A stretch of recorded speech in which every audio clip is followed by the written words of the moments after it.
नमस्कार, आप देख रहे हैं एनबी न्यूज और मैं हूं आपके साथ योगेश पांडे। कोरोना महामारी की तीसरी लहर को लेकर ऐसी घोषणाएं की गई थी कि इसका सबसे अधिक प्रकोप बच्चों पर देखने को मिलेगा। लेकिन सबसे बड़ी बात यह है कि इस दौरान जिस तरीके से कोरोना महामारी को लेकर के जो मामले सामने आ रहे हैं, इसको लेकर प्रशासन व अस्पतालों ने तैयारी भी शुरू कर दी थी। लेकिन जो कयास लगाए गए थे उससे अभी बिल्कुल उल्टा ही साबित होता हुआ नजर आ रहा है। दरअसल कोरोना की तीसरी लहर बच्चों की तुलना में युवा अधिक संक्रमित हो रहे हैं, यानी कि 19 से 50 वर्ष आयु वर्ग के लोग कोरोना की चपेट में अधिक आ रहे हैं। और इस आयु वर्ग के संक्रमित होने की एक प्रमुख वजह जॉब भी है। रोजी रोटी की खातिर लोगों को बाहर जाना पड़ता है और इसके कारण वह संक्रमण की चपेट में आ जा रहे हैं। देश में कोरोना और ओमिक्रॉन के मामले लगातार बढ़ते जा रहे हैं। देश में लगातार दूसरे दिन 3 लाख से ज्यादा केस दर्ज किए गए हैं। 15 मई के बाद कल गुरुवार को एक दिन में संक्रमण का कुल आंकड़ा पहली बार 3 लाख के पार गया था और आज शुक्रवार को भी कुछ हालात ऐसे ही देखने जा सकते हैं, ऐसी संभावना जताई जा रही है। ओमिक्रॉन वेरिएंट के नए मामलों में भी लगातार उछाल देखने को मिल रहा है।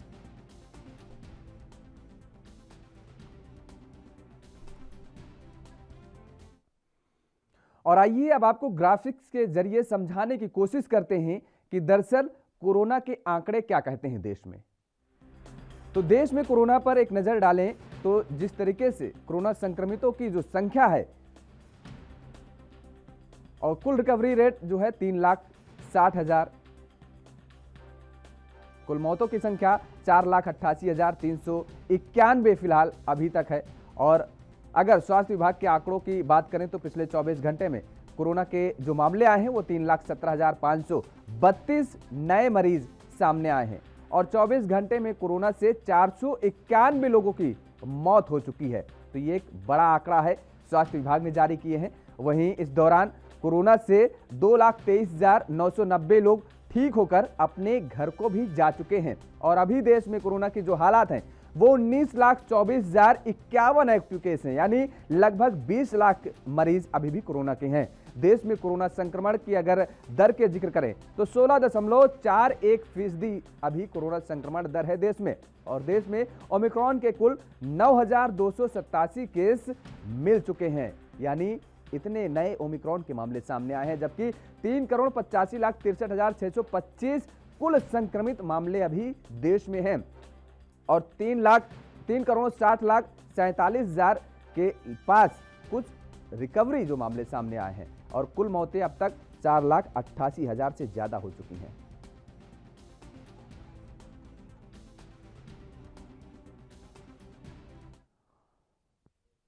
और देश में जिस तरीके से कोरोना के मामले लगातार बढ़ रहे हैं और ऐसे में राज्य दर राज्य कोरोना के मामले अलग अलग नए नए रिकॉर्ड छूने को कर रहे हैं और इसीलिए को लेकर के हमारे रिपोर्टर आज अलग अलग राज्यों से मौजूद हैं और अलग अलग राज्यों में जिस तरीके से हालात क्या हैं जानने की कोशिश करेंगे। पुष्पेंद्र हमारे साथ जुड़ चुके हैं, संवाददाता उत्तर प्रदेश आगरा से। पुष्पेंद्र, लगातार मामले बढ़ रहे हैं। उत्तर प्रदेश का अगर जिक्र करें तो उत्तर प्रदेश में ही कोरोना के मामले थमने का नाम नहीं ले रहे हैं। देश भर में 20 लाख के पार कर चुके हैं और जिस तरीके से उत्तर प्रदेश का अगर जिक्र करें आगरा में कोरोना क्या कुछ कह रहे हैं, क्या कुछ मामले सामने निकल करके आए हैं?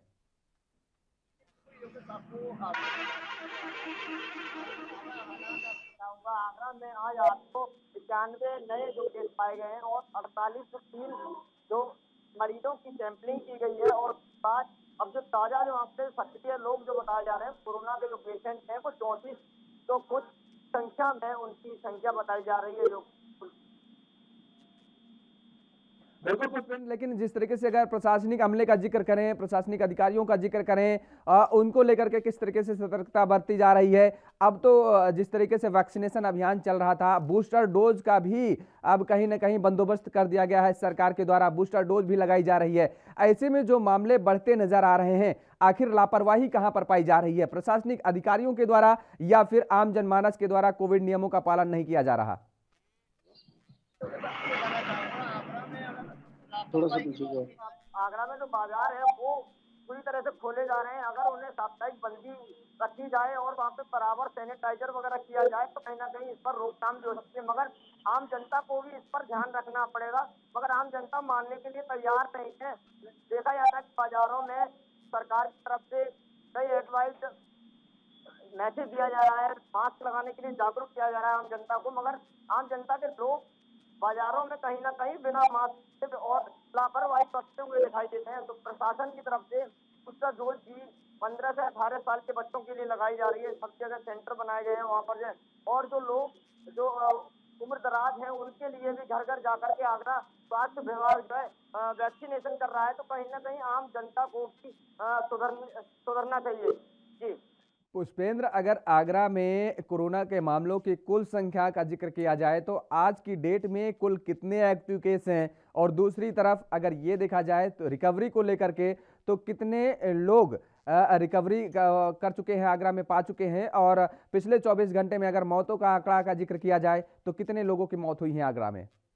बिल्कुल योगेश, देखिए आपको बताना चाहूंगा, आज जो एक्टिव केस हैं वो 891 संख्या दर्ज की गई है और 403 लोगों की सैंपलिंग की गई थी, जिसमें से सक्रिय जो बताए जा रहे हैं वो 3405 जो पेशेंट है वो सक्रिय बताए जा रहे हैं। उनका भी ट्रीटमेंट पूरी तरह से चल रहा है। और मौतों की बात की जाए तो फिलहाल इस मौसम में कोरोना के चलते किसी की मौत नहीं हुई। अगर पिछले आंकड़े की बात की जाए तो पिछले आंकड़ों में 600 से ऊपर जो है आंकड़े मौतों के दर्ज किए गए थे। जी योगेश। बिल्कुल, चलिए पुष्पेंद्र, बहुत बहुत शुक्रिया तमाम सारी जानकारी देने के लिए। जिस तरीके से आगरा में लगातार मौत का तांडव देखने को मिला पिछले अगर 24 घंटों में जिक्र किया जाए तो जिस तरीके से पुष्पेंद्र ने बताया कि मौत की तो हुई है, उसके साथ ही साथ कोरोना के मामले भी लगातार बढ़ते नजर आ रहे हैं। तो दरअसल ये केवल उत्तर प्रदेश का हाल नहीं है, उत्तर प्रदेश में आगरा का ऐसे हालात नहीं है, अब पूरे देश में लगातार मामले बढ़ रहे हैं और ऐसे में लोगों को जागरूक होने की बेहद जरूरत है। देश में ओमिक्रॉन के 9,287 केस अब तक मिल चुके हैं। तीसरी लहर की जो आशंका जताई जा रही थी वो कहीं ना कहीं नजर आने लगी है और अब तक कुल संक्रमितों की जिस तरीके से संख्या में जिस तरीके से उछाल देखने को मिल रहा है, ये एक बार फिर से डराने का कहीं ना कहीं काम करने वाले आंकड़े सामने आ रहे हैं। और दूसरी लहर में जो भयावह स्थिति देखने को मिली थी देश के सामने, वो एक बार फिर से कहीं पैदा ना हो जाए। ऐसे में सरकार के साथ साथ आम जनमानस को भी जागरूक होने की जरूरत है, कोविड नियमों के पालन करने की बेहद जरूरत है। और इसी बीच मुंबई से हमारे संवाददाता मुरारी सिंह भी हमारे साथ सीधे लाइव जुड़ चुके हैं। मुरारी, जिस तरीके से मुंबई का अगर जिक्र करें तो महाराष्ट्र में दिन प्रतिदिन मामलों में बढ़ोतरी देखने को मिल रही है। वो किसी भी फेज में देखें, चाहे फर्स्ट फेज में देखें, दूसरे फेज में देखें, और अब जब तीसरी लहर चल रही है तो इसमें भी कहीं ना कहीं महाराष्ट्र, पूरे महाराष्ट्र में, केवल मुंबई का ही जिक्र नहीं करेंगे, पूरे महाराष्ट्र में मामलों में बढ़ोतरी दर्ज की जा रही है। और सबसे ज्यादा जो मामले सामने आते हैं वो चाहे ओमिक्रॉन का जिक्र करें या कोरोना के किसी भी वेरिएंट का जिक्र करें, तो बॉम्बे में, मुंबई में ही सबसे ज्यादा मामले सामने आ रहे हैं। ऐसे में वहां के वर्तमान हालात क्या है? देखिए, अगर वर्तमान हालात की बात करें तो अभी भी हालात कहीं से सामान्य नहीं हुए हैं। 24 घंटे में अगर महाराष्ट्र की बात करें तो 40,000 से ज्यादा कोरोना संक्रमण पाए गए हैं, जबकि मुंबई में 5,708 कोरोना संक्रमण मरीज पाए गए हैं, जिनमें 12 लोगों की मौत 24 घंटे में हुई है। लगातार बृहन मुंबई महानगर पालिका द्वारा ये तमाम नियमों का पालन कराने की भरपूर कोशिश की जा रही है, लेकिन मरने वालों का आंकड़ा हो या कोरोना संक्रमण मरीजों की संख्या, कहीं से कोई राहत नहीं मिल रही है। जी मुरारी, राहत मिलती नजर नहीं आ रही है। बीएमसी का आपने जिक्र किया कि तमाम सारी कोशिशें की जा रही हैं कि कोविड-19 के जो नियम हैं, पालन है, उनका सख्ती से कराया जाए आम जनमानस के बीच में, लेकिन जिस तरीके से मामलों में उछाल देखने को मिल रही है, ऐसे में क्या लोगों की माथों पर चिंता की लकीरें नहीं खिंचती नजर आ रही हैं? क्या लोग जागरूक होने का नाम नहीं ले रहे हैं? क्या उनको अब ये कोरोना नाम से जो डर था, जो एक समय में पहली लहर में आपने देखा होगा कि किस तरीके से कोरोना का नाम को लेकर के लोगों में कितना डर था, कितना भय व्याप्त था, क्या वो सारा डर अब समाप्त सा हो गया है? देखिए, डर अगर समाप्त नहीं हुआ है तो प्रतिदिन जो आंकड़े बढ़ रहे हैं, इसके पीछे की वजह क्या हो सकती है? सार्वजनिक जगहों पर लोगों की लापरवाही मुंबई की खास करके बात करें तो दादर मार्केट हो या मुंबई की बोरीवली, वासी मार्केट हो या रेलवे स्टेशनों पर भीड़, लगातार लोगों की भीड़ और लापरवाही की वजह से संक्रमण का संख्या 24 घंटे में 40,000 से ज्यादा जब महाराष्ट्र में मिल रहे हैं। लोगों की लापरवाही के चलते ही ये स्थिति बनती जा रही है और शायद यही वजह है कि अब बृहन मुंबई महानगर पालिका सहित महाराष्ट्र सरकार कोई कोताही नहीं करना चाहती है और पुलिस को भी लोगों के नियमों को पालन कराने के लिए जवाबदारी दी गई है। मास्क न पहनने वालों से 500 रुपए जुर्माना वसूले जाएंगे। अगर इस पर कोई विवाद होता है तो उनके ऊपर मुकदमा दर्ज किया जाएगा। बावजूद उसके लगातार कार्रवाई चल रही है। 40 लाख से ज्यादा लोगों के ऊपर जो है मास्क को लेकर पिछले 2 सालों में कार्रवाई हुई है। तो अंदाजा लगाया जा सकता है कि जब इतने लाख लोगों पर कार्रवाई हुई है तो कितने लोग लापरवाही बरतते होंगे। जी बिल्कुल, लेकिन मुरारी सबसे ज्यादा अगर जिक्र करें तो मौतों के आंकड़ों की, तो दरअसल अगर कैंसर से जो मरने वालों की संख्या है उससे भी ज्यादा कहीं ना कहीं मुंबई में, महाराष्ट्र में कोरोना की वजह से लोग मरे हैं। ऐसे में कैंसर को लेकर के जिस तरीके से लोगों के जहन में डर बैठा रहता है कि सबसे बड़ी बीमारी है, अगर किसी कैंसर पीड़ित व्यक्ति को यह बता दिया जाता है कि आपको कैंसर है, तो ऐसे में वो ऐसे ही जितना ठीक होने की संभावना उसकी ज्यादा होती है वो भी कम हो जाती हैं। लेकिन ये जो आंकड़ा कोरोना का सामने आया है ये कितना डराने वाला है कि कैंसर से भी भयावह स्थिति पैदा कर रहा है, बावजूद इसके लोग सतर्क नहीं हो रहे हैं। जी बिल्कुल सही कहा आपने, क्योंकि इसी मुंबई में ऑक्सीजन से लेकर के बेड के लिए दर बदर की ठोकर खा रहे थे। शमशान से लेकर कब्रिस्तान तक हाहाकार मचा हुआ था। लोग अपने जान बचाते हुए यहाँ से वहां भटक रहे थे। लेकिन उसी मुंबई के अंदर, उसी महाराष्ट्र के अंदर जब ये तीसरी लहर आई है तो ऐसे में लोग जो लापरवाही किए हैं उसी का खामियाजा कह सकते हैं कि राज्य सरकार सहित मनपा को भुगतना पड़ रहा है। जिस तरीके से लोगों में अवेयरनेस की बात कहे तो क्या 2 बार जब कोरोना की लहर आई तब क्या उन्हें इनकी जानकारी नहीं थी? क्या वो प्रोटोकॉल को फॉलो नहीं करते थे? इस बार का जो लहर है, जिस तरीके से हालात बिगड़ रहे हैं, आम जनमानस कहीं से भी इसे सीरियसली लेने के लिए तैयार नहीं है। लोगों की लापरवाही के ऊपर अगर बात करें, प्रशासन भले ही सख्ती बरत रही है, लेकिन आम जनमानस अगर प्रशासन के साथ एक साथ नहीं हुए और एक साथ लड़कर फिर कोरोना को मात नहीं दिए तो वो दिन दूर नहीं होगा जो पुरानी तस्वीरों को याद दिला दे। जी बिल्कुल, चलिए बहुत बहुत शुक्रिया। जिस तरीके से मुरारी सिंह ने बताया कि कोरोना को लेकर के मुंबई में भी लगातार हाहाकार मचा हुआ है, और अगर महाराष्ट्र का हम जिक्र करें तो दरअसल एक तरफ जहां महाराष्ट्र में कोरोना तांडव मचा रखा है और इसके साथ ही अनेक मौतें भी हुई हैं, जिनमें देश की आर्थिक राजधानी मुंबई भी शामिल है। लेकिन एक बड़ी खबर जो सामने निकल करके आई है वो ये है कि मुंबई में लोगों ने साल 2020 में कोरोना के बाद कैंसर से ज़्यादा अपनी जान गंवाई है। दरअसल एक रिपोर्ट के मुताबिक जिस तरीके से आरटीआई के से एक खुलासा हुआ है उसमें बताया गया है, आंकड़ों के मुताबिक शहर में दिल का दौरा पड़ने, किडनी फेल होने व कैंसर से भी ज़्यादा लोगों की जान कोरोना के कारण गई है। और साल 2020 में 1 लाख मौत हुई है, जिसमें 11,105 यानी कि 10% लोगों की जान कोरोना से हुई है। और आंकड़ों के मुताबिक 8,576 लोगों की जान कैंसर के कारण गई है, जो कि कुल आंकड़े का 76% है। और वहीं 5,633 लोगों की जान हार्ट अटैक के कारण गई है। और इसके अलावा 1,634 लोगों ने किडनी फेलियर के कारण अपनी जान से हाथ धोना पड़ा है। दरअसल आपको बता दें कि आरटीआई में खुलासा हुआ है कि बीएमसी द्वारा जारी डेथ सर्टिफिकेट से यह बात सामने आई है कि हार्ट अटैक से होने वाली मौतों में 35% तक की गिरावट जरूर दर्ज की गई है। और वहीं महामारी आने के बाद साल 2020 में लोगों की मौत का कारण कोरोना बना है। और इसके साथ ही इस रिपोर्ट में यह भी इस बात सामने आई है कि बीते 1 दशक में ऐसा पहली बार देखा गया है कि आग से जलकर मरने वालों की मौत का आंकड़ा 100 के अंदर ही दर्ज किया गया है।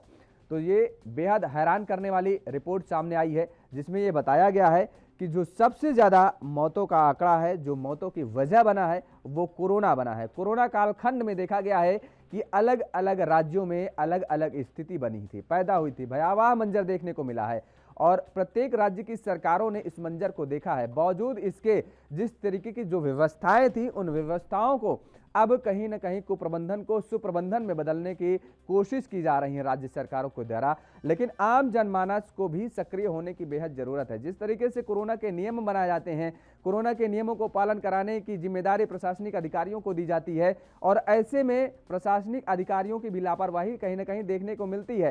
प्रशासनिक अधिकारी जमीनी स्तर पर उतरने के लिए कहीं न कहीं उनके मन में खोट नजर आता है और ऐसे में लोग भी बेपरवाह नजर आते हैं, लापरवाह नजर आते हैं। तो लोगों को भी जागरूक होने की जरूरत है, क्योंकि लगातार जिस तरीके से एक बार फिर से तीसरी लहर का मंजर देखने को सामने मिल रहा है, ऐसे में ये कहा जा सकता है कि जो आंकड़ा लगाया जा रहा था, जो आकलन किया जा रहा था कि तीसरी लहर आएगी, उसमें भी ऐसे ही कुछ मंजर पैदा हो सकते हैं। और जो अभी रिपोर्ट्स के मुताबिक ये बताया जा रहा है कि मार्च के पहले अभी तीसरी लहर में कोई गिरावट दर्ज नहीं की जा सकती है। सबसे बड़ी बात यह है कि तीसरी लहर में एक अनुमान जताया गया था कि बच्चों में सबसे ज्यादा इसका प्रकोप देखने को मिलेगा, लेकिन वो दरअसल रिपोर्ट के मुताबिक कहीं ना कहीं बिल्कुल उलट देखने को मिल रहा है। बच्चों में तीसरी लहर की जो संभावनाएं जताई गई थी, वो खारिज होती हुई रिपोर्ट नजर आ रही है और ऐसे में लोगों की जो सबसे ज्यादा कोरोना इफेक्ट कर रहा है, प्रभावित कर रहा है, वो 19 से 50 वर्ष के लोगों को प्रभावित कर रहा है। और इसकी सबसे वजह एक ये भी बताई जा रही है कि दरअसल इन लोगों को घर से बाहर निकलना पड़ता है, वो चाहे कॉलेज, स्कूल हो या फिर जॉब के सिलसिले में हो।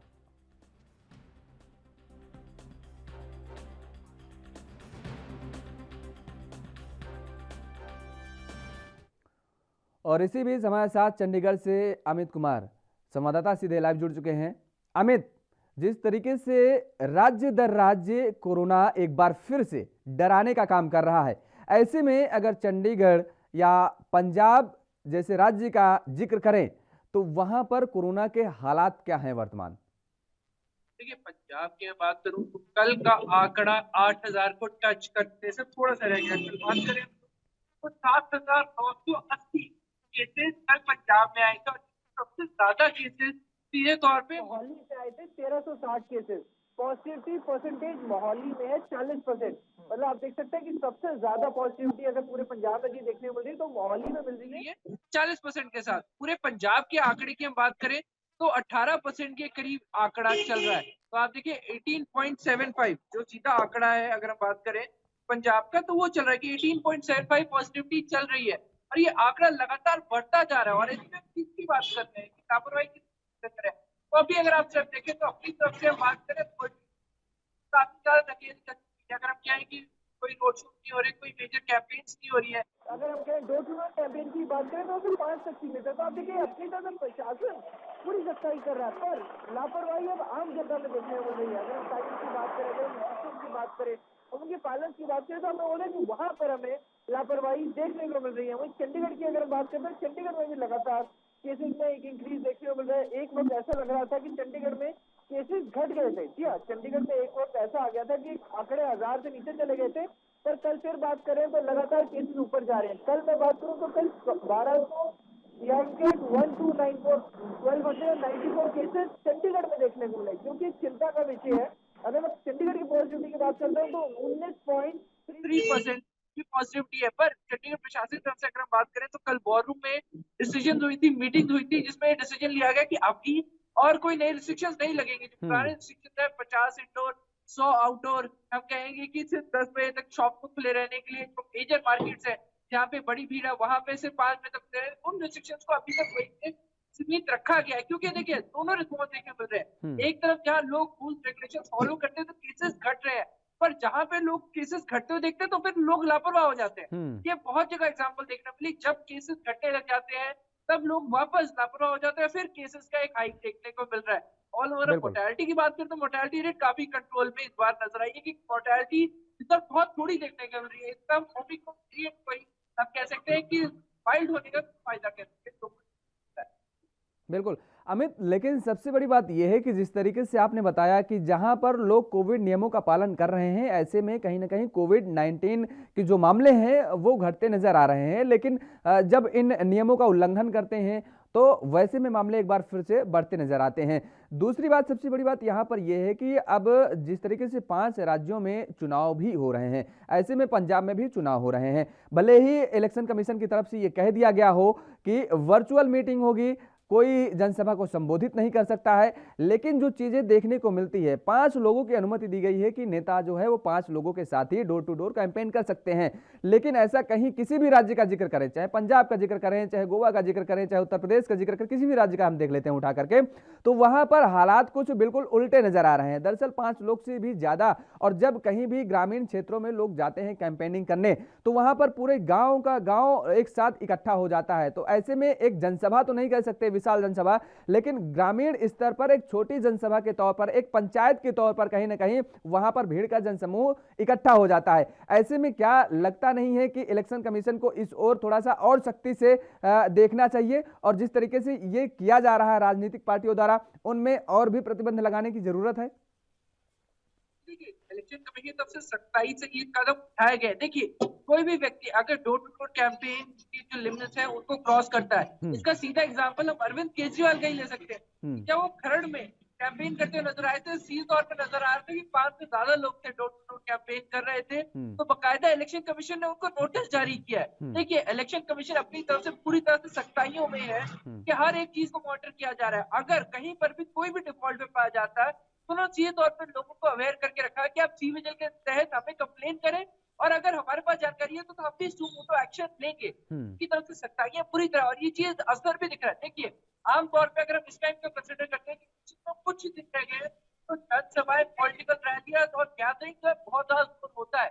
पर इस बार इलेक्शन कमीशन के अगर हम कहें कि इलेक्शन कमीशन की बंदिशें लगाई गई, रिस्ट्रिक्शन लगाई गई है, उसका सीधा असर देखने मिल रहा है कि हमें ये गैदरिंग बहुत ज्यादा लिमिटेड है, और वो भी इंडोर में, क्योंकि देखिए बाकायदा कैंपेन करके, तो हम इस चीज को भी झुठला नहीं सकते कि इलेक्शन है और इलेक्शन कैंपेन करने की बहुत ज्यादा होती है, क्योंकि हर पार्टी ने अपना पक्ष रख रहा है। जो सरकार में नहीं है उन्होंने अपने फायदे बताने, और जो सरकार में नहीं है, जो वापस सरकार में आना चाहते हैं, उनको बताने की कहाँ नाकामियां रही है और वो क्या चीज करने वाले हैं। तो उसके लिए एक मीडियम चाहिए। इसके लिए बाकायदा इलेक्शन कमीशन ने एक डील दी थी कि आप इंडोर में 300 लोगों को गैदर कर सकते हैं। तो उस चीज को देखते हुए अगर हम कह सकते हैं इंडोर गैदरिंग हो रही है, वो चीज हम देखते हैं, पर वहां पर भी स्टेप लिए जा रहे हैं, ध्यान रखा जा रहा है, क्योंकि कहीं ना कहीं हर कोई चाहता है कि उनका कैंपेन ज्यादा से ज्यादा हो सके, इसलिए कोशिश की जा रही है कि कम से कम वायलेशन जाए। क्योंकि अगर एक भी वायलेशन होती है, तो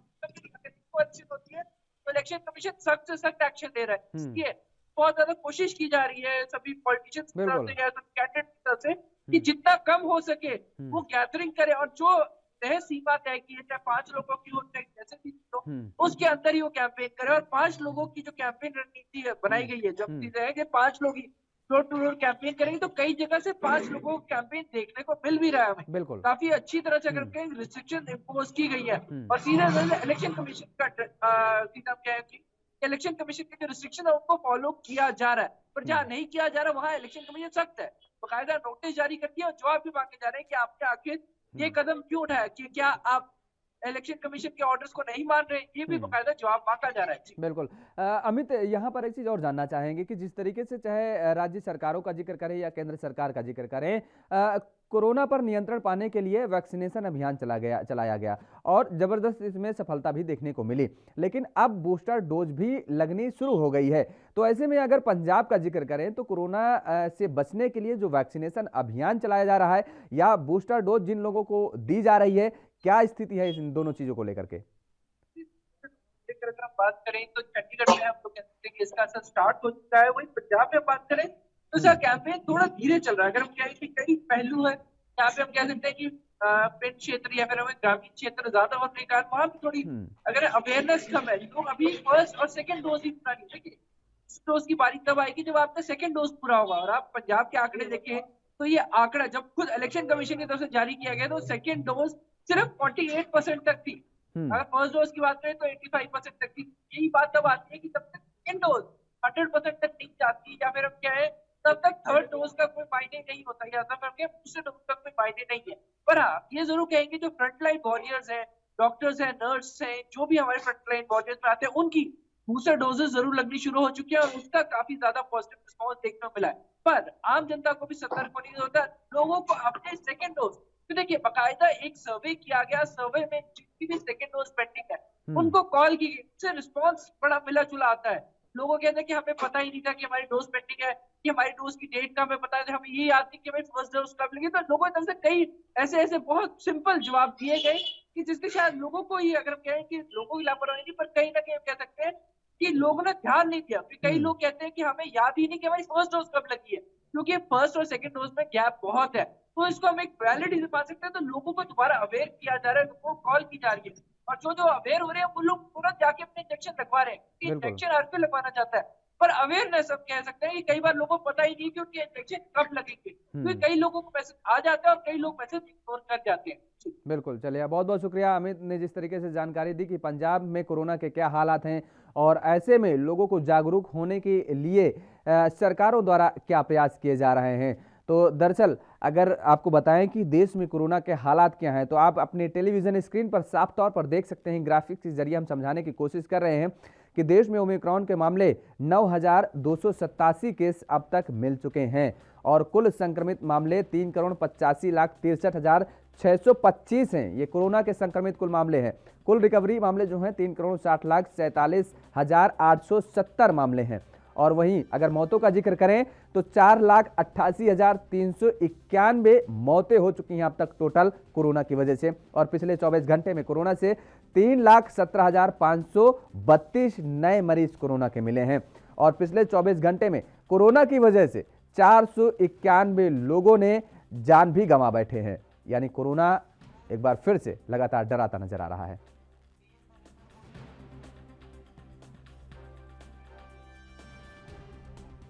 कोरोना पर आज देश के अलग अलग राज्यों से हम हालातों का आपको अवगत करा रहे हैं कि किस तरीके से किन राज्यों में क्या हालात हैं कोरोना के, क्या व्यवस्थाएं की गई हैं सरकारों द्वारा, उन सरकारों द्वारा कि कोरोना से निपटने के लिए उन्हीं से अवगत करा रहे हैं। और जिस तरीके से देश के जो कोरोना के मामले सामने आए हैं वो भी आपके टेलीविजन स्क्रीन पर नजर आ रहे हैं।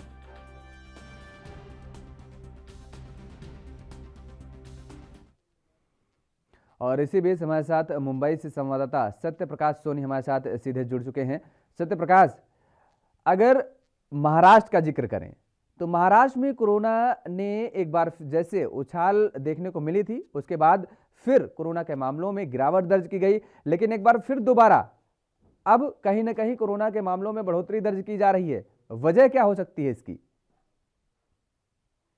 बिल्कुल योगेश पांडे जी, देखो पिछले हफ्ते की अगर बात करें तो पिछले हफ्ते में लगातार जो कोरोना की रफ्तार मुंबई में खासकर देखा गया तो 20,000 के आसपास थी। पिछले 4 दिन लगातार 20,000 के आसपास जो मामले थे, लेकिन उसके बाद अचानक से 11,000, 7,000, अब जो है मामले 6,000 तक आ गया है। ऐसे में लोगों को लग रहा था कि कोरोना की जो रफ्तार है वो कहीं कहीं धीमी हो गई, लेकिन इस पूरे मामले पर स्वास्थ्य मंत्री राजेश टोपे ने कहा है कि कोरोना कम नहीं हुआ बल्कि टेस्टिंग कम हुई है, यानी कि लोगों को सावधानी बरतने की अभी भी जरूरत है। मुंबई के अलावा महाराष्ट्र की अगर बात करें तो महाराष्ट्र में लगातार पिछले 10 दिनों से 45,000 के आसपास जो मामले आ रहे हैं। फिलहाल 2 दिन में जो मामले वो 36,000 के पार थे। तो जाहिर तौर पर यह मामले कहीं कहीं चौंकाने वाले हैं, लेकिन इसका महज कारण मान रहा है कि मेरे पीछे जो तस्वीरें आप देख पा रहे होंगे, जो ज्यादा से ज्यादा संख्या में बिना मास्क अभी भी घूमते हुए नजर आ रहे हैं। यानी कि सरकार द्वारा बनाई गई जो गाइडलाइन है वो सिर्फ पेपर और कागजों पे है। हकीकत में सरकार के कोई भी मुलाजिम इस तरह की देख रहे हैं कि जिम्मेदारियां नहीं ले रहा है। यही वजह है कि लोग जो ना बिना मास्क के खुलेआम जो है मार्केट में घूमते हुए नजर आ रहा है। यही वजह है लगातार कोरोना बढ़ रहा है। बिल्कुल सत्य प्रकाश, देख रहे हैं कि आपके पीछे की जो तस्वीर सामने आ रही है उसमें बाकायदा मार्केट खुली हुई है और ऐसे में अभी आपने जिस तरीके से बताया भी है वो हम देख भी रहे हैं। ये हमारे जहन में भी उठा था सवाल कि जिस तरीके से लोग बेखौफ होकर के घूम रहे हैं, बच्चे भी घूमते हुए नजर आ रहे हैं, इनके परिजनों को भी तनिक भी कोई चिंता नहीं है कि मास्क लगाकर इनको घर से बाहर अगर भेजते हैं तो मास्क लगा करके भेजें। पहले तो इन्हें घर के बाहर भेजे ही नहीं, लेकिन अगर कोई काम हो तभी इन्हें भेजें, वो भी मास्क और सैनिटाइजर के साथ भेजें। लेकिन ऐसी कोई तस्वीर महाराष्ट्र में सामने नजर नहीं आ रही है। महाराष्ट्र सरकार का जिक्र करें या बीएमसी का जिक्र करें, इतने बड़े बड़े दावे किए जा रहे हैं कि पूरी तरीके से जो व्यवस्था है चौक चौबंद कर दी गई है, लोगों को जागरूक करने का काम किया जा रहा है। जो लोग मास्क लगा करके या कोविड नियमों का पालन नहीं कर रहे हैं उनके खिलाफ कार्रवाई भी की जा रही है, चालान काटे जा रहे हैं। तो आखिर ये चालान क्या केवल कागजों में काटे जा रहे हैं? जमीनी स्तर पर बीएमसी के अधिकारी कोई भी उतरते नजर नहीं आ रहे हैं और इन जो लोग बेखौफ होकर के घूमते नजर आ रहे हैं, जो नियमों का उल्लंघन करते नजर आ रहे हैं, इनके ऊपर कोई कार्रवाई नहीं कर रहा बीएमसी। बिल्कुल योगेश जी, देखिए सरकारी यंत्रण जो काम कर रही है वो पैसे की उगाही के लिए काम कर रही है, क्योंकि लगातार सरकारें कर रही है कि हमने नई नई एसओपी बनाई है, उस एसओपी का पालन करना हो। लेकिन यह एसओपी सरकारी यंत्रण के लिए बनाई, क्योंकि सरकार के जो तमाम मुलाजिम है वह सिर्फ पैसे उगाही कर रहे हैं, चाहे वो मास्क नहीं लगाने की वजह में या फिर सोशल डिस्टेंसिंग पालन नहीं करने की वजह में। जैसा कि महानगर पालिका के तमाम वॉलंटियर्स तैनात किया गया है, वॉलंटियर्स के हाईवे और रोड पे खड़े रहते हैं, जो लोग ऑटो रिक्शा गाड़ी से गुजरते हैं मास्क नहीं लगाते उनके ऊपर कार्रवाई करते हैं। लेकिन ऐसे मार्केट में सरकार की कोई मुलाजिम आता नहीं है, देखता नहीं है, खुले तौर पर दुकानें खुली हुई है, हालांकि सरकार भी इस पे प्रतिबंध नहीं लगा रही है। यानी कि सरकार चाहती कि दुकानें खुली रहे, लोग आए जाए, लेकिन सरकार ने एसओपी के तहत ये नहीं बताया कि बिना मास्क के अगर कोई दुकानदार बैठा रहेगा तो उसके ऊपर कार्रवाई की जाएगी। सरकार ये नहीं कहती कि जो मार्केट में बिना मास्क के करते घूमते हुए नजर आएगा उस पर मुंबई पुलिस या महानगर पालिका कार्रवाई करेगी। ऐसा हो नहीं रहा है, सिर्फ एसओपी बनाई गई है, यानी कि सरकार खुद लापरवाह है इस पूरे मामले को लेकर। यही वजह है कि लोग भी लापरवाही करते हैं। हालांकि डेथ रेट कम है, मौत दर कम है, इसलिए लोगों के मन में डर जरूर नहीं है, लेकिन कोरोना की जिस तरह से रफ्तार बढ़ रही है, जैसा कि कल स्वास्थ्य मंत्री ने कहा है कि डेथ रेट अभी बढ़ गई है, यानी कि अचानक से 2 दिनों में डेथ रेट बढ़ गई है। इस बीच लोगों को बीच में डर नहीं था, तो कहीं ना कहीं इस पूरे मामले में न सिर्फ आम जनता बल्कि सरकार भी जिम्मेदार है।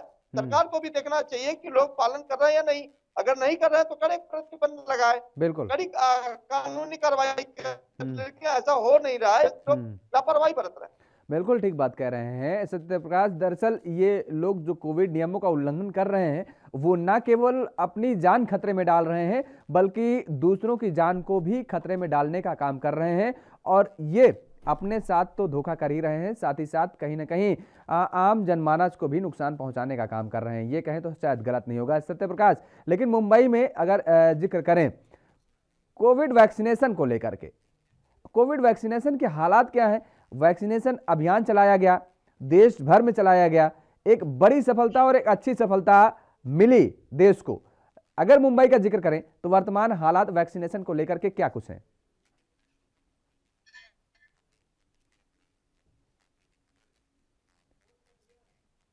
चलिए, सत्य प्रकाश से संपर्क टूट गया है, एक बार फिर से जोड़ने की कोशिश करेंगे।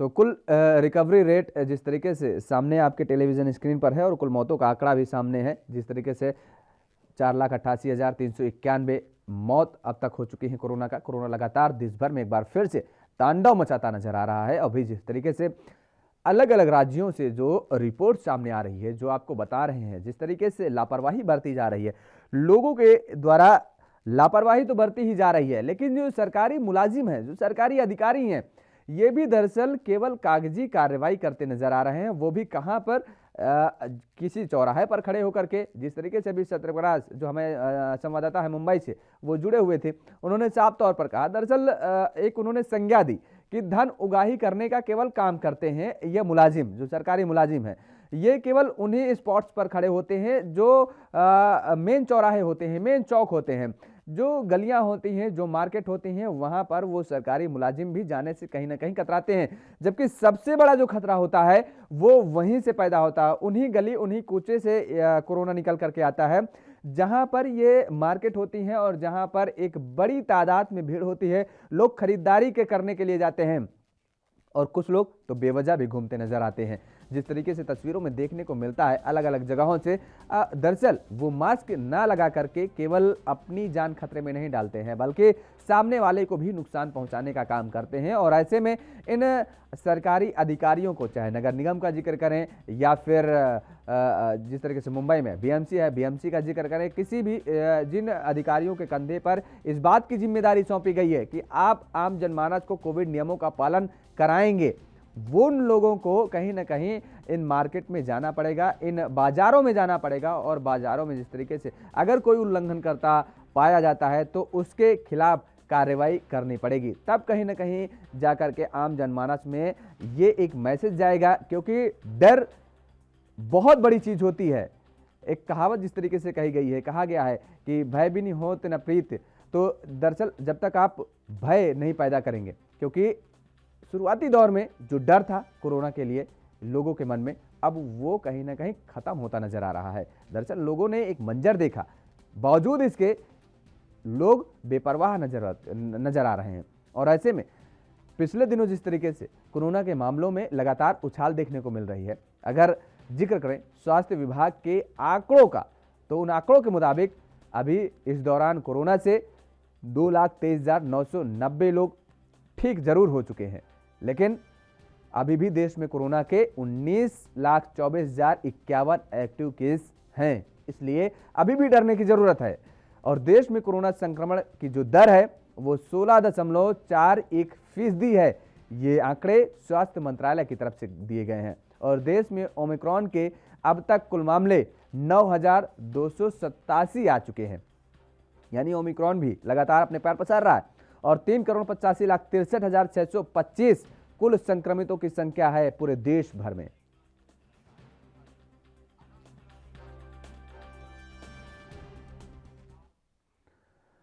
और इसी बीच हमारे साथ उत्तर प्रदेश के कानपुर से अनुज तिवारी सीधे जुड़ चुके हैं, संवाददाता हैं। अनुज, लगातार पैर पसार रहा है कोरोना, उत्तर प्रदेश भी इससे अछूता नहीं है, लेकिन अगर कानपुर का जिक्र करें, मुझे लगता है आप किसी अस्पताल में मौजूद हैं इस समय, और जिस तरीके से कानपुर का जिक्र करें तो कानपुर के हालात क्या हैं कोरोना को लेकर? जी योगेश, बिल्कुल मैं आपको बताना चाहूंगा। देखिए, अगर हम कानपुर का जिक्र करते हैं तो कहीं ना कहीं देश के मैनचेस्टर में कानपुर को एक औद्योगिक राजधानी कहा जाता है। तो जाहिर सी बात है, ऐसी स्थिति में यहाँ पर जो जनसंख्या का घनत्व होगा वो ज्यादा ही होगा, और जहाँ कम्युनिटी लेवल ज्यादा बड़ी होगी वहां पर कोरोना भी ज्यादा तेजी से फैलने के चांसेस ज्यादा रहते हैं, ऐसा लगभग देखा गया है। अगर हम कानपुर की बात करते हैं तो कानपुर में भी लगातार कोरोना के मरीज बढ़ते चले जा रहे हैं। कल की अगर हम रिपोर्ट की बात करते हैं तो कल लगभग 564 के आसपास मरीज कानपुर के अंदर पाए गए हैं, जिस कारण से अब कानपुर के एक्टिव जो केस हैं वो 3,000 से ऊपर पहुंच गए। मैं इस समय कानपुर के एक अस्पताल में खड़ा हूं, और ये अस्पताल पूरी तरह से कोविड अस्पताल बना दिया गया है। पहले ये अस्पताल एक सरकारी अस्पताल हुआ करता था, और यहाँ पर ओपीडी से लेकर के सारी चीजों की सुविधाएं हुआ करती थी, लेकिन अब कोरोना के बढ़ते हुए केसेसों को देख करके इसको पूरी तरह से कोविड अस्पताल बना दिया गया। मैं अपने कैमरामैन से कहूंगा कि थोड़ा सा वो दिखाएं हमारे दर्शकों को कि देखिए, साफ लिखा हुआ है ऊपर कोविड समर्पित L2 चिकित्सालय लिखा हुआ है। ये वो अस्पताल है जहां पर सभी तरह की सुविधाएं कोविड से रिलेटेड है। और ये L1 और L2 की अगर हम बात करते हैं तो ये वो अस्पताल होते हैं जो सुविधाओं के ऊपर डिपेंड करते हैं। जिन अस्पतालों में जितनी अच्छी सुविधाएं होती हैं उनको उसी ग्रेड का अस्पताल बताया जाता है। हम थोड़ा सा और अंदर आ चुके हैं, अस्पताल के अंदर आ चुके हैं, और मैं दिखाना चाहूंगा यहाँ पर काउंसलिंग और ब्रीफिंग भी बनी हुई एक काउंटर बनाया गया है स्वास्थ्य विभाग के द्वारा। ये काउंसलिंग और ब्रीफिंग है, और ये कोविड हेल्प डेस्क है। दो अलग अलग है। यहाँ पर अंदर कुछ कर्मचारी भी बैठे हैं। हम प्रयास करते हैं बात करने की कि किस तरह से ये वर्क करते हैं और किस तरह से चीजों को आगे लेके जाते हैं। मैडम, क्या नाम है आपका? प्लीज एक सेकंड, क्या नाम है आपका? तान्या। ओके मैम, ये किस तरह का काउंटर है? यहाँ पर किस तरह से सुविधाएं उपलब्ध होती ये हैं? काउंसलिंग ब्रीफिंग के लिए है, तो जो कोविड के नोडल है राजदीप सर, वो यहाँ पे आके उसके बारे में बात करेंगे, और हम लोग हेल्प डेस्क में हैं। अच्छा, आप लोग हेल्प डेस्क में। तो सबसे पहले अगर कोई पेशेंट आता है तो वो किस जगह पर आता है? पेशेंट इमरजेंसी में ही आता है। यहाँ पे पेशेंट के साथ वाले, उनके घर वाले या जो भी आते हैं उनका अटेंडेंट, उनको सारी डिटेल बताई जाती है। अगर वो कुछ जानना चाहते हैं, पेशेंट की कंडीशन जो कुछ भी रहता है, यहाँ से पता चलता है। जी देखिए योगेश, जिस तरह से ये कोविड का बिल्कुल, काउंसलिंग और अगर ब्रीफिंग और हेल्प डेस्क, अनुज बिल्कुल जानना चाहेंगे कि जिस तरीके से अगर आंकड़ों का जिक्र करें, क्योंकि आंकड़ों पे आज बात कर रहे हैं हम लोग, और देश के अलग अलग राज्यों से दिखा रहे हैं। अगर कानपुर के इस अस्पताल का जिक्र करें तो अगर इन कर्मचारियों से आप जानने की कोशिश करें कि दरअसल अस्पताल में अभी इस अस्पताल में कितने कोरोना के मामले हैं, कितने मरीज यहाँ पर अभी मौजूदा हालात में हैं? जी बिल्कुल, क्या नाम है योगेश, मैं आपको बताना चाहूंगा, देखिए कानपुर में एक जिला अस्पताल भी है और जिला चिकित्सालय के अलावा कानपुर में अगर हम बात करते हैं तो मेडिकल कॉलेज भी है। और सभी में अलग अलग तरीके के डेस्क बनाए गए हैं, अलग अलग तरीके से सुविधाएं दी गई हैं सभी में।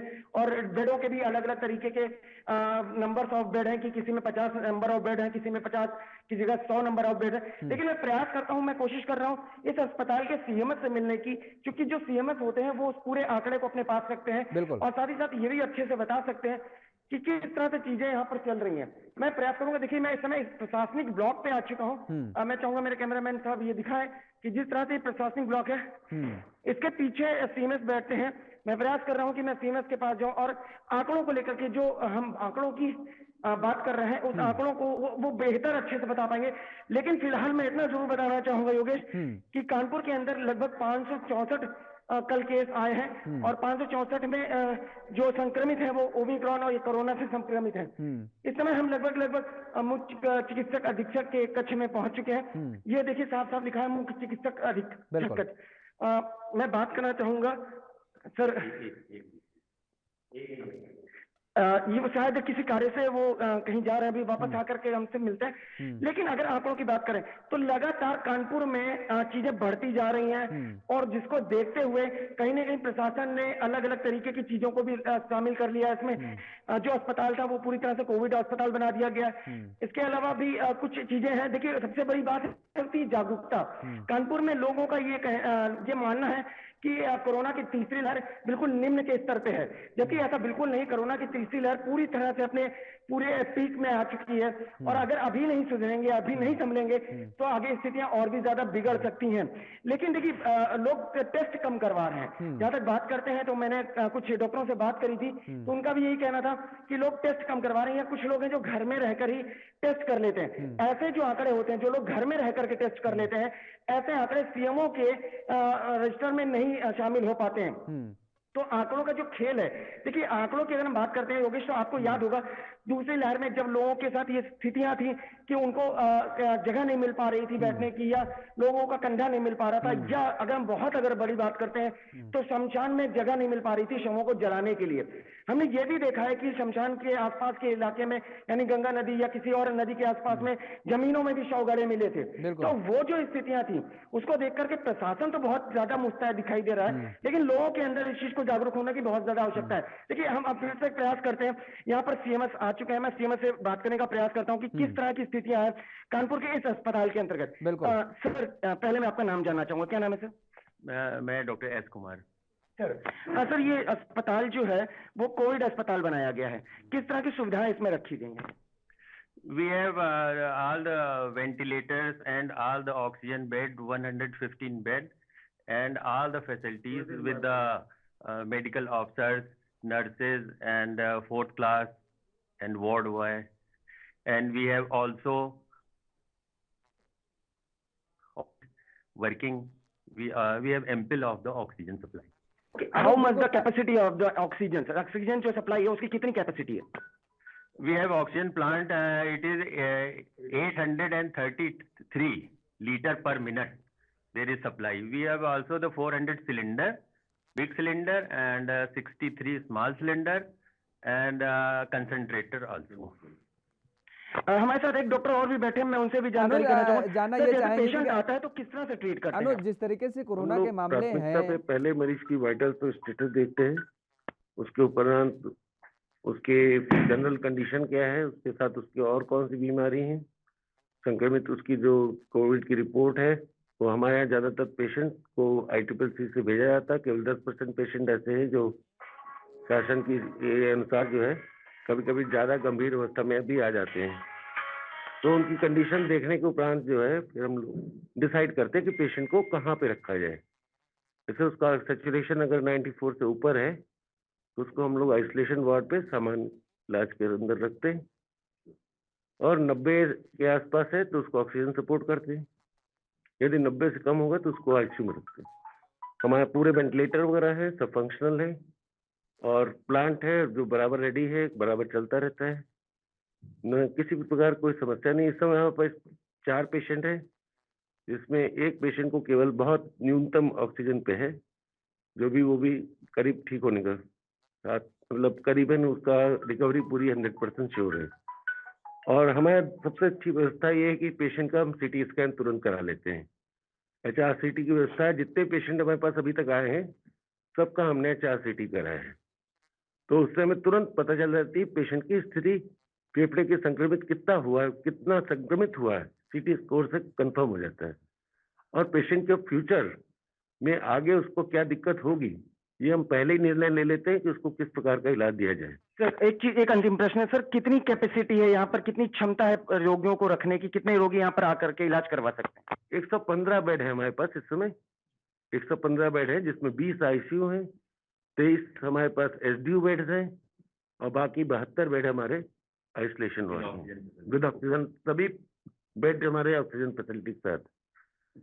जैसे योगेश देखिए, बिल्कुल हम अभी समय डॉक्टरों से बात कर रहे थे, डॉक्टरों का एक टीम है वो यहाँ पर बैठी हुई है और लगातार मरीजों के ऊपर निरीक्षण कर रही है। देखिए अभी बताया डॉक्टरों ने कि 4 मरीज हैं, जिसमें से एक मरीज की स्थिति लगभग नॉर्मल सी है, लेकिन जिस तरह से सारे बेड हैं जो पूरी तरह से ऑक्सीजन फिटेड है, यानी सारे बेडों पे ऑक्सीजन रेडी अवस्था में है, वेंटिलेटर भी हमारे यहाँ रेडी अवस्था में है, तो कहीं ना कहीं डॉक्टरों की जो टीम है वो पूरी तरह से मुस्तैद है। लेकिन बात फिर वहीं आकर के योगेश फंस जाती है कि लोगों के अंदर जागरूक होना बहुत ज्यादा जरूरी होता है। बिल्कुल, अगर यानी लोग जागरूक नहीं होंगे तो ऐसी स्थिति में हम इस चीज को कैसे नियंत्रण कर पाएंगे? बिल्कुल, जिस तरीके से अगर हम ये कहें कि पहली दफ़ा यानी दूसरी दफ़ा या कहें दूसरी लहर में जो स्थिति देखने को मिली थी, अब उन स्थितियों को देखते हुए कहीं ना कहीं प्रशासनिक अमला अब बिल्कुल पूरी तरीके से मुस्तैद नज़र आ रहा है। पूरी व्यवस्थाएं कर ली गई हैं, सारे वेंटिलेटरों के साथ बेडों की व्यवस्थाएं हैं, ऑक्सीजन की पूरी पर्याप्त मात्रा में व्यवस्था की गई है। यानी अब अगर जो लापरवाही निकल करके कहीं ना कहीं आ रही है वो आम जनमानस की ही आ रही है। लोग बेपरवाह होते हुए नजर आ रहे हैं, लोग जागरूक होने का नाम नहीं ले रहे हैं और यही वजह है जो मामले सामने निकल करके आ रहे हैं, क्योंकि प्रशासनिक अधिकारियों की तरफ से साफ तौर पर यह कहा जा रहा है कि जिस तरीके से उनकी तरफ से पूरी व्यवस्थाएं की गई हैं और अब जो उनके पास पेशेंट आ रहे हैं वो हालांकि हल्के लक्षण वाले आ रहे हैं, ये बात जरूर देखने को मिल रही है, सबसे अहम बात यह है। लेकिन लोगों को इन हल्के लक्षणों को देखते हुए अभी भी बेपरवाह होने की जरूरत है नहीं है जितना वो बेपरवाह होते नजर आ रहे हैं। लेकिन अनुज, सबसे बड़ी बात अगर ये कहें कि वैक्सीनेशन को लेकर के कानपुर में हालात क्या हैं कि जिस तरीके से वैक्सीनेशन का एक महाअभियान चलाया गया, सफलता भी बहुत अच्छी मिली हम लोगों को, और ऐसे में मौजूदा हालात वैक्सीनेशन को लेकर के कानपुर के क्या हैं? जी, अगर योगेश देखिए बात वैक्सीनेशन की करते हैं, सबसे पहले मैं अपने दर्शकों को बताना चाहूंगा कि मैं ग्राउंड जीरो से रिपोर्ट कर रहा हूं। ये वही अस्पताल है जहां पर जो कोविड के पेशेंट आते हैं, कोरोना के पेशेंट आते हैं, ये यहीं पर रखे जाते हैं, यहीं पर इनका ट्रीटमेंट होता है और इसी तरह से अनुभवशील और सक्षम और योग्य डॉक्टरों के हाथों से उन पेशेंटों का इलाज होता है और वो ठीक होकर के अपने घर जाते हैं। मैं ऐसी जगह पर खड़ा हूं और मैं अपने दर्शकों को ये बताना चाहूंगा कि देखिए सबसे बड़ी बात है कि आप इस चीज से बचाव रखें, आपको ऐसी स्थिति ना आने दे अपने जीवन में कि आपको इस अस्पताल में आना पड़े या इस जैसे किसी भी अस्पताल में आना पड़े। इसके लिए सबसे ज्यादा जरूरी है आपको कोविड-19 के जो प्रोटोकॉल थे, 2 गज की दूरी और मास्क है जरूरी, जो एक स्लोगन था उसका भी जरूरी पालन करें अपने जीवन में, ये तो बहुत ही ज्यादा जरूरी है। अगर हम बात करते हैं योगेश वैक्सीनेशन की, तो कानपुर के अंदर वैक्सीनेशन एक बड़ी वृहद मात्रा में हुआ था और खासकर 15 साल की उम्र से के आसपास के जो लोग थे उनका भी वैक्सीनेशन कानपुर के अंदर कराया गया और कानपुर में हर अलग अलग तरीके से वैक्सीनेशन की स्थितियां हैं। देखिए यहाँ पर रेलवे स्टेशन में भी वैक्सीन लगाई जा रही है, यहाँ पर बस स्टैंड पे भी वैक्सीन लगाई जा रही है। इसके अलावा जो यहाँ तक की स्थिति आ गई है कि जो वो छोटे छोटे से जगह है, जैसे कि कोई राशन की दुकान में राशन लेने जाता है तो वहां भी वैक्सीनेशन के लिए स्पॉट बनाया हुआ है, वहां भी लोग बैठे हुए हैं, वैक्सीन व्यवस्थाएं चाक चौबंद की गई हैं। चलिए अनुज, जिस तरीके से दिखा रहे थे हमारे साथ कि कानपुर में जिस तरीके से वो जीरो ग्राउंड से रिपोर्टिंग कर रहे हैं, अस्पताल का नज़ारा दिखा रहे हैं, उन्होंने डॉक्टरों से बात की और किस तरीके से उन्होंने बताया कि पूरी व्यवस्था कैसे की गई है। चलिए फिलहाल अनुज, बहुत बहुत शुक्रिया तमाम सारी जानकारी देने के लिए। तो जिस तरीके से वैक्सीनेशन हो या फिर सरकार द्वारा या प्रशासनिक अधिकारियों द्वारा कोविड पर नियंत्रण पाने की कोई भी मुहिम हो, कोई भी कोशिश हो, वो लगातार जारी है, लेकिन लोगों को भी जागरूक होने की बेहद ज़रूरत है, क्योंकि कोरोना का डर, कोरोना का साया अभी ख़त्म नहीं हुआ है और ऐसे में जिस तरीके से लोग बेपरवाह होते नज़र आ रहे हैं, उनको ऐसी लापरवाही कतई नहीं करनी चाहिए, क्योंकि लगातार देश में कोरोना के मामले बढ़ रहे हैं और ओमिक्रॉन के मामले भी अब 9,287 केस सामने आ चुके हैं अब तक और कुल संक्रमित 3,85,63,625 मामले हैं कोरोना के। और रिकवरी रेट 3,60,47,871 है और मौतें 4,88,391 हो चुकी हैं कोरोना से। तो ये एक बड़ा आंकड़ा है मौतों का, यानी लगभग 5 लाख को टच करने को है मौत का आंकड़ा। और ऐसे में अगर लोग इसको नज़रअंदाज करेंगे तो एक बार फिर से लोगों के लिए ये बहुत भारी पड़ सकता है कोरोना का कहर। तो पिछले 24 घंटे में कोरोना के 491 लोगों की मौत हुई है और जबकि इस दौरान लगातार जिस तरीके से मामले बढ़े हैं वो भी डराने वाले हैं। और ऐसे में जिस तरीके से मामले कोरोना के आ रहे हैं, एक्टिव केस जो हैं वो 19 लाख से ज़्यादा है। अगर ये कहें कि लगभग 20 लाख पहुंचने को है तो ये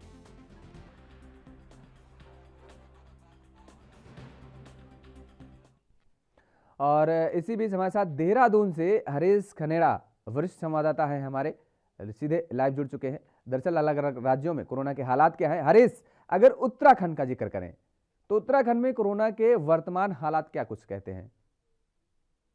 बिल्कुल, आपको बताना चाहूंगा मैं, जिस तरह से लगातार कोरोना बढ़ता जा रहा है, इसी को लेकर के आप जिला प्रशासन से लेकर के राज्य के जो प्रशासन है, शासन प्रशासन की पूरी मुस्तैदी से तमाम जो बॉर्डर एरियाज हैं, खासतौर पे देहरादून आने वाले जो जगह है, खासतौर पर हम आसरौली चेकपोस्ट की बात करें तो वहाँ पे लगातार जो आने वाले लोग हैं, उत्तराखंड में प्रवेश करने वाले लोग हैं, उनकी कोरोना की जो जाँच है वो लगातार की जा रही है। इसका असर कहीं न कहीं अब चुनाव में भी देखा जा रहा है। जिस तरह से जिला निर्वाचन अधिकारियों को आदेशित किया गया है कि जो धारा 144 है वो तमाम जिलों पर लागू की जाएगी। इसके साथ ही अगर हम कल के कोरोना के आंकड़ों की बात करें तो 1601 केस कल के पूरे मामले में पहुंचे हैं। वहीं अगर बात की जाए तो लगभग 2 लोगों की इसमें मौत भी हुई है। लेकिन जिस तरह से अगर बात की जाए तो कोरोना को लेकर के लगातार जो अस्पताल है वहाँ पे टेस्टिंग की जा रही है, लोगों की जाँचें की जा रही है और जो बाहर से आने वाले लोग हैं उनको एहतियात के तौर पर उनकी भी जाँच की जा रही है। जो लोग संक्रमित हैं उनको आइसोलेट करने के लिए कहा जा रहा है। साथ ही साथ हम उन इलाकों की बात करें, अब खासतौर पे अब 2023 के जो चुनाव होने हैं विधानसभा के, उसको लेकर के भी पूरी मुस्तैदी प्रशासन के तौर पे देखी जा रही है, प्रशासनिक तौर पे देखी जा रही है, जिसमें कि जो जहाँ पे पोलिंग बूथ है उनको सैनिटाइज किया जाएगा। इसके साथ ही आज उत्तराखंड में नामांकन होना है और इस लिहाज से भी जो नामांकन में है जो लोग वो सिर्फ प्रत्याशी और एक उनके साथ अन्य व्यक्ति ही, यानी कि कुल मिला के 2 लोग ही नामांकन के समय नामांकन भरने जाएंगे। तो ऐसे में सवाल यह है कि जिस तरह से लगातार कोरोना बढ़ रहा है तो उसका कहीं न कहीं जो असर है वो उत्तराखंड के चुनाव पे भी पड़ेगा। और साथ ही साथ हम उन इलाकों की बात करें जहाँ पे सबसे ज्यादा दिक्कतें हैं, जैसे मैदानी इलाके हैं, चाहे देहरादून हो, हल्द्वानी हो, रुड़की, ऋषिकेश, हरिद्वार हो, इन जगहों पर भी काफी जो बड़ी संख्या में लोग जो पॉजिटिव मिल रहे हैं, उसको लेकर के आप किस तरह से प्रशासन इसको निपटेगा ये भी देखने वाली बात होगी। लेकिन बहरहाल जो स्थितियां हैं वो लगातार कोरोना बढ़ रहा है उत्तराखंड में और इसी को लेकर के जिला निर्वाचन अधिकारियों को भी आदेशित किया गया है, मुख्य निर्वाचन अधिकारी सौजन्य की तरफ से। और जो धारा 144 है वो तमाम जगहों पर जारी रहेगी। इसके साथ ही जो नामांकन आज से किया जाना है, इस नामांकन में प्रत्याशी सिर्फ 2 वाहन लेकर जाएगा और जिसमें 5 लोग कुल मौजूद रहेंगे, लेकिन नामांकन भरने के समय सिर्फ 2 लोग ही मौजूद रहेंगे। ऐसे में सारे एहतियात बरते जा रहे हैं प्रशासनिक अधिकारियों द्वारा। फिलहाल चलिए, बहुत बहुत शुक्रिया, हमारे साथ हरीश जुड़े हुए थे उत्तराखंड से। जिस तरीके से उन्होंने बताया कि उत्तराखंड में भी दरअसल जो हालात हैं वो बहुत अच्छे नहीं है कोरोना को लेकर के, और ऐसे में प्रशासनिक अमले द्वारा लगातार चेतावनी भी बरती जा रही है और जिस तरीके से चुनाव भी नजदीक है उसको लेकर के भी सख्त हिदायत दी गई है कि 2 लोग ही केवल जा सकते हैं नामांकन के लिए। और आज उत्तराखंड में नामांकन है, इसलिए देश भर में जिस तरीके से कोरोना अपने पैर एक बार फिर से पसारता नजर आ रहा है, बेहद सख्त होने की जरूरत है और सावधान रहिए, सतर्क रहिए, मास्क का प्रयोग करिए, सैनिटाइजर का जरूर प्रयोग करिए। फिलहाल इससे अच्छा मेरे साथ इतना ही। देश और दुनिया की तमाम खबरों के लिए आप बने रहिए एएनबी न्यूज।